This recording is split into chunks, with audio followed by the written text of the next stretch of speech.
Hello, friends. Welcome to another episode of It's Not All Rainbows. I'm your host, Lindsay Goodman. I'm a certified trauma recovery coach, and I'm also a survivor of abuse in a queer relationship. I'm here to help you figure out what's really going on in your relationship to help get you out and on the road to recovery. Today, I'm going to talk to you about the road to recovery and why it's so important to take time to heal, not just from abusive relationships, but from life. And I know that sounds really vague, but I'm going to talk a little bit about some of my experiences and some of the things that I'm reflecting on now that I've been out for like 2.5 years and what I've been struggling with and dealing with that came before that. And I have talked about this a little bit before. I believe I have an episode that's like the importance of staying single after abuse or something. And so maybe I've already talked about this completely, but this is what I feel like talking about right now. I know I do a lot of talking about my specific experiences with abuse, and then I talk about, I give examples of certain types of abuse and red flags and all of those things. But I also want to talk about the process of healing, the good things and the not so good things, like some of the struggles, and then some of the triumphs when you come out the other side of abuse. So today I'm going to talk a little bit about that with some specifics for me personally without getting too personal, because some of the people I'm going to talk about and myself, obviously, even though I'm putting myself out there, we deserve a degree of privacy too, right? Before we dive in, I'll talk about my struggles and successes. My struggle this week is massive. I worked for 8 weeks for a new company as a sign language interpreter. That is my actual job. And they just told me last week that they aren't going to pay me. So it was like, it's a large amount of income that I am without. And I sent them a message, an email being like, I've just been informed that you don't plan on paying me. Is this true? Because if so, let me know, because I need to pursue, I will have to take next steps to pursue this. I don't think they're going to take it seriously. I think that they are above the law. They're violating the Americans with Disabilities Act for sure. I know this isn't like what we're talking about, but I don't think that they're going to take it very seriously. So I think that I'm going to have to hire a lawyer, which is really unfortunate. And it's really bad timing because I am weeks away from going on my summer trip with my son. I've already got everything booked. We've got all that, that money was like a big part of that plan. So at the end of the day, it's going to be okay. Luckily, I found out before I did any more of that work, but obviously that's a huge setback. And even if I do recover that money, it's kind of stressful. I've had the luck of working for 12 years as a professional interpreter and have never had anything like that happen. So I guess just a like mid-career wake-up call for me. Um, a success is that we've had some really sunny weather lately. I finally, at the tail end of spring, started taking some vitamin D. Like this whole time, I was like white knuckling it through winter, and Washington winter is just like disgusting. And I talk about it quite a bit. Like I do get seasonal depression and stuff like that, but it's been pretty good. It's been pretty nice out. I've been feeling better lately. So I will take that as a win. So today I specifically want to talk about something that's been on my mind a lot, and that is my marriage or even just like relationships that came before my abuser and how I wasn't able to heal from those things because when I got into the abusive relationship, like it was all about that person and taking care of that person and, trying to figure out what was wrong with myself, but like not in a way that's like now it's not, it's not what's wrong with me. It's like, what is the pain that's was, within me? And what are some of the things that I went through when I was younger? Or what are the messages that I received that led me to feel like this was the life I had to live or that this kind of behavior from someone was tolerable or XYZ, right? Whereas when you're in an abusive relationship, quite often you're being told that the problem is you, something's wrong with you. So it was like so much of my energy was while simultaneously taking care of my dog, taking care of my child, sheltering my child from what was going on around him and like my internal struggles and things like that, trying to give him a good life, home educating him. He was just a little guy, so obviously he was not in school then. Um, doing all the things with him, trying to balance things out with my ex-husband, who was, my co-parent, trying to figure out what was going to work for everybody, doing all of this stuff. And I'm going to say I didn't have time to heal from my marriage because of all of those things. And also, I was not allowed to. I was not, I guess I could have tried to sneak and been like, oh, I'm going to therapy for like my childhood or something like that. But, you know, if you go to therapy, personal therapy while you're with an abuser, I don't know if you have this experience, but a lot of times, like, what did you talk about in therapy today? What's going on? Blah, blah, blah. And I'm not a liar. So that was not something that I felt comfortable doing. I never went to therapy to deal with the marriage that had been on its way out for a very long time. Um, and the way that I felt and the struggles that I had, and some of the struggles that I still have with my son's dad. We co-parent, and for a long time we spent time together, like to be like as a family, and now I don't want to. And that doesn't mean that I don't like him or that I hate him and I can't stand to be around him, but like I don't want to. Um I don't think that we have to be together in that way for our child to be okay. I think our child is thriving and he's doing great and he's happy just the way things are. I think there will be times that we're all together and we make the choice to do that.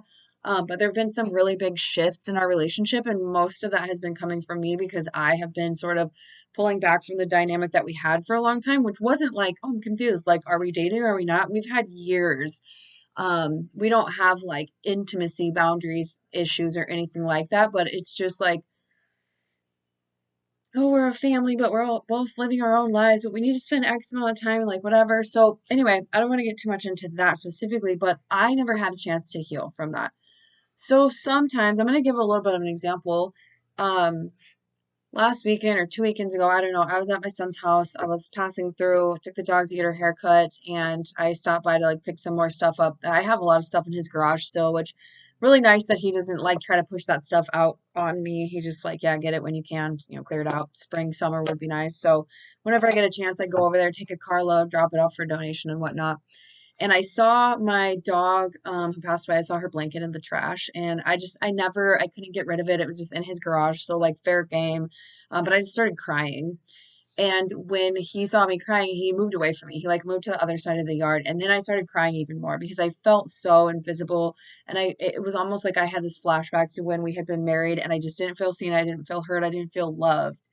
And I have spent so much of my life like wanting to be loved by the person around me, whether it was like my mom or my sister or my, whatever partner I had. And it was just like, why don't you love me? Why can't you meet my needs kind of thing?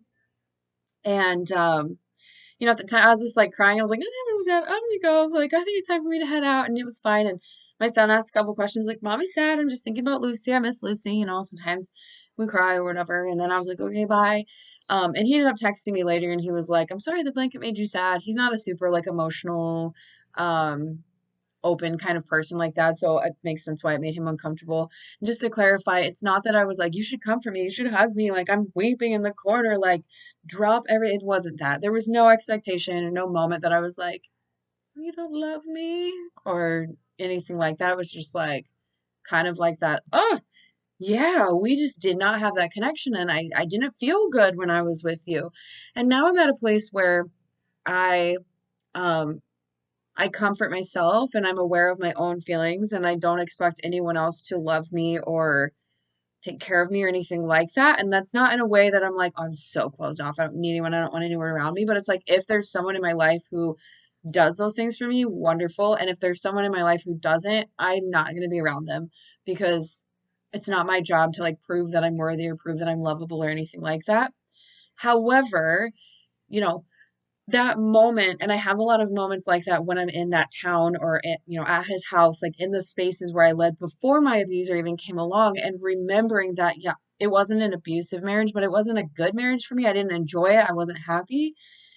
And the whole point of all of that and all of that story, and that relationship isn't the only one where I felt like that, where I felt invisible, where I felt, whatever, because I was dating closed off people because that's what I knew.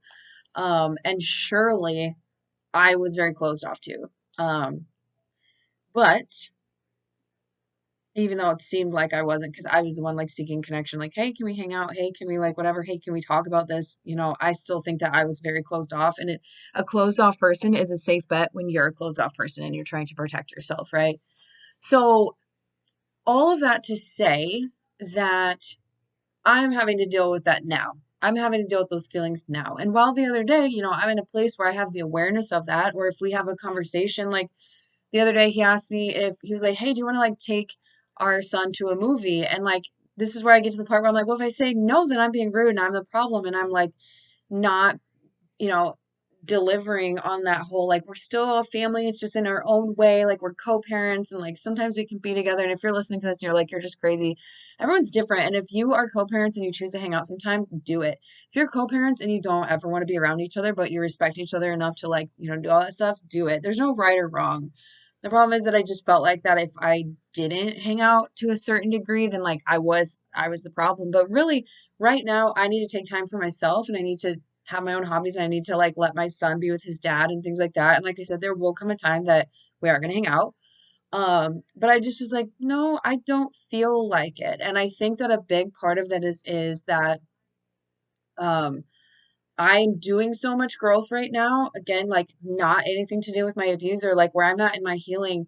The things that bother me aren't to do with my abuser anymore. It's the things that came before them. That's not to say I don't have feelings. That's not to say I don't ever get startled and have something like that. But I'm having to dig back further now because there are things, wounds that I had already.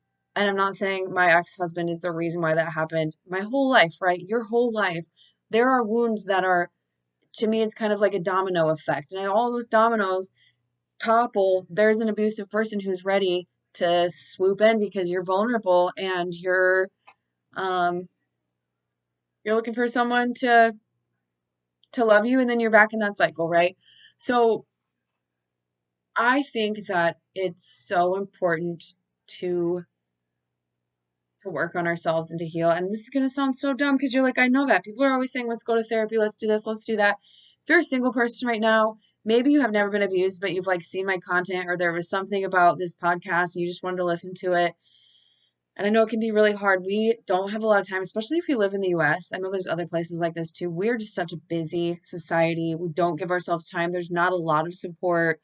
Um, I have done some therapy. I've worked with other trauma recovery coaches like myself. That's really been the most helpful thing to me. But over the last year or so, it's just been personal reflection and growth. And like, yes, talking to friends some, but just a lot of my own work. And that's not to say that like I'm just so good at like whatever, but it's been a lot.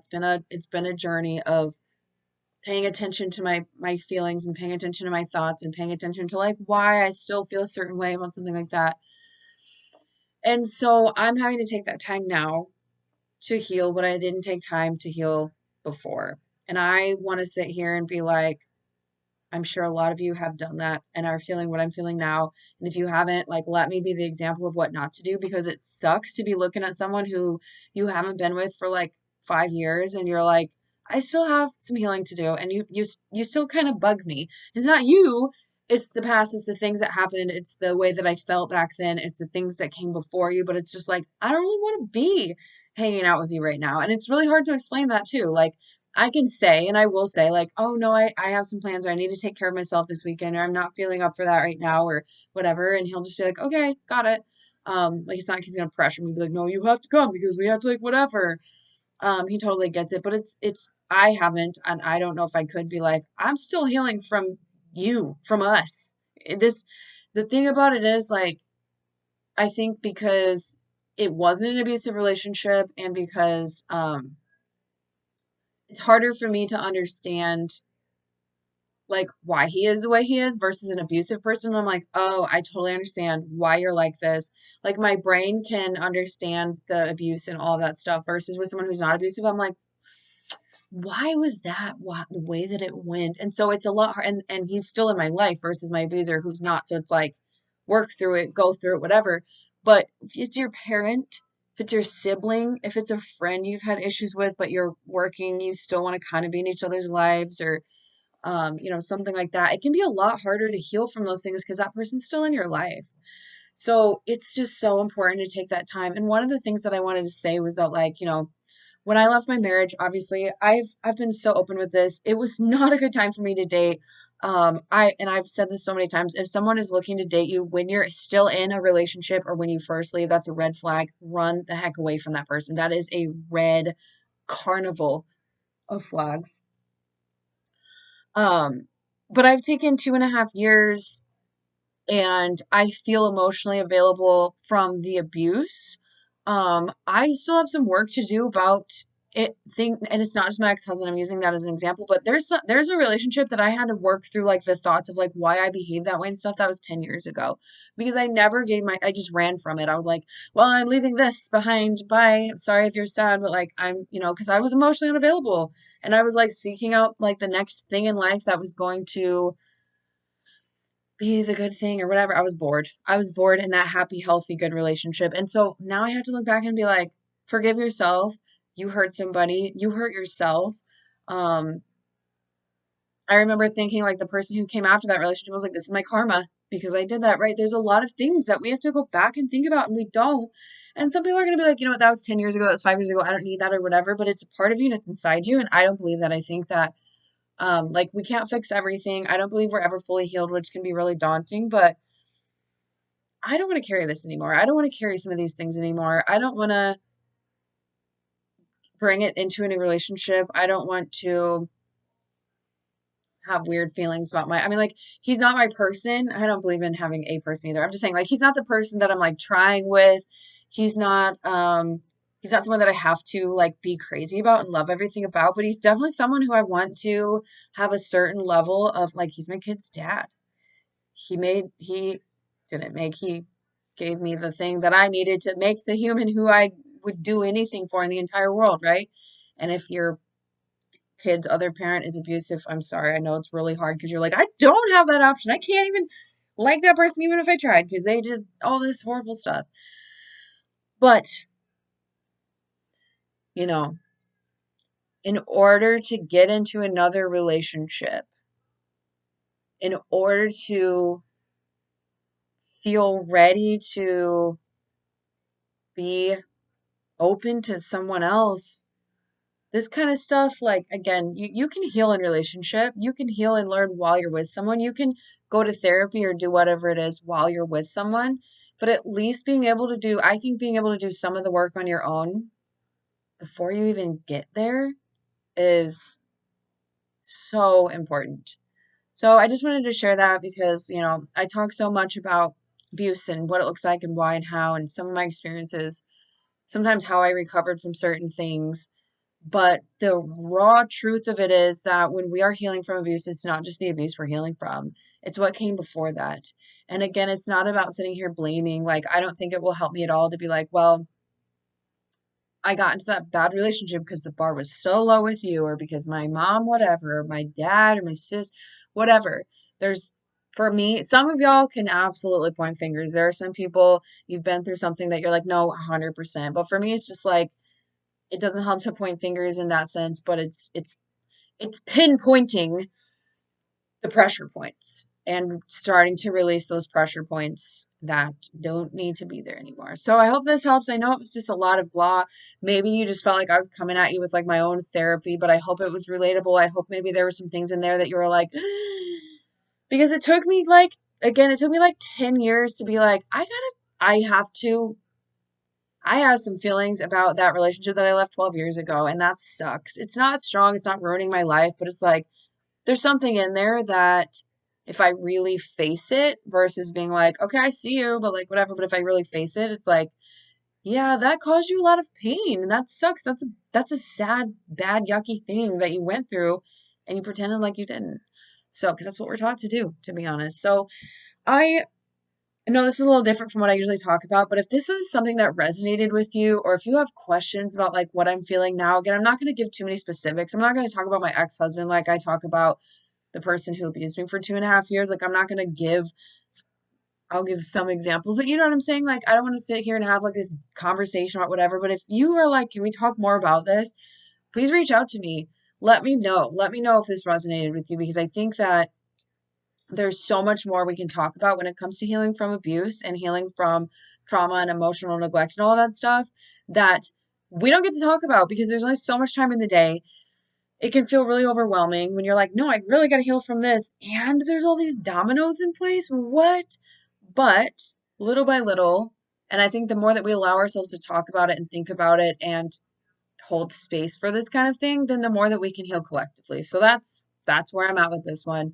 I do want to say before I wrap up, for a long time, like if you haven't noticed, I haven't been talking about coaching because I've been interpreting so much. And then, of course, being with my son and homeschooling my son, that the scales had tipped towards interpreting more. But I do want to free up some more time to coach. There was a while that I was like, I don't really want to do this anymore. I'm overwhelmed, not overwhelmed by it, but like I was kind of sick of the internet, which I talked about a couple weeks ago.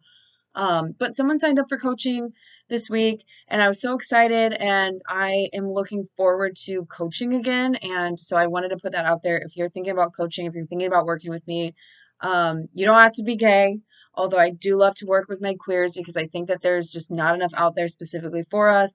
It doesn't have to be a relationship. I've had people have, a boss or a therapist or a trusted person that they have that experience with. And I am also here to talk about childhood trauma, emotional neglect, things like that, because that's something I'm very passionate about, something that I've done a lot of work on for myself. So if you want to work with me, you can go to calendly.com/Lindsay Goodman and see if I have space available for you. Also thinking about bringing back the group coaching. I've had a lot of people asking about that. So keep your eyes peeled for that. Other than that, go do something nice for yourself, go drink some water, and I will be back next week with more.